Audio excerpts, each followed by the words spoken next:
आपल्यासोबत आमदार अतुल भातखळकर सर आहेत. सर, काय सांगाल? पहिला पाऊस झाला, मात्र आदित्य ठाकरेंनी तुमच्यावरतीच आरोप केले की तुमच्याकडे राजवट जी होती प्रशासकीय ती होती आणि तुम्हाला एक महिना देखील वाढीव वेळ होता तरी काही झालेलं नाही. विक्रमी पाऊस झाला. गेल्या रात्रीमध्ये उपनगरात सर्वाधिक पाऊस झाला. 250 मिलीमीटरचा पाऊस झाला.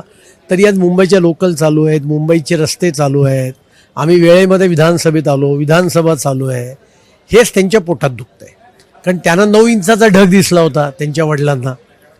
त्यामुळे वस्तुस्थितीची जाणीव नाही, परिस्थितीची माहिती नाही, सगळं व्यवस्थित चालू आहे आणि त्यामुळे त्यांच्या पोटात दुखतंय. आणि मी एवढंच सांगेन की त्यांनी 25 वर्षामध्ये घाणीचे जे डोंगर उभे केलेले आहेत ते डोंगर पूर्ण साफ करायला आम्हाला काही वेळ तर द्या. तेवढा वेळ तर आम्हाला लागणारच आहे. संजय राऊत यांनी आज बंदुकीबरोबर जो आहे तो फोटो टाकलेला आहे त्यांच्या सोशल मीडियावरती. कसं पाहायचं यावर? ऐसे है, जो गरजते वो बरसते नहीं है. आणि त्याच्यामुळे अशा बडबड राऊत यांनी फक्त गप्पाच माराव्यात, बाकी काही नाही आहे.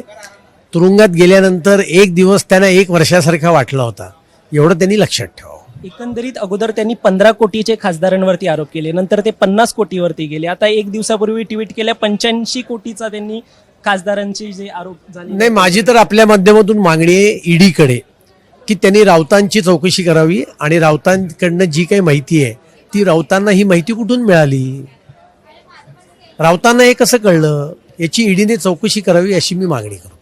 हे होते आपल्यासोबत अतुल भातखळकर सर. त्यांनी एकूणच संपूर्ण जो मुंबईची जी तुंबई झालेली आहे त्यासाठी उद्धव ठाकरे आणि एकूणच शिवसेना यांच्याकडे कशा प्रकारे अगोदर सत्ता होती आणि त्या सत्तेमधून आता आम्हाला वेळ हवा आहे अशा प्रकारची जी आहे ती मागणी केलेली आहे.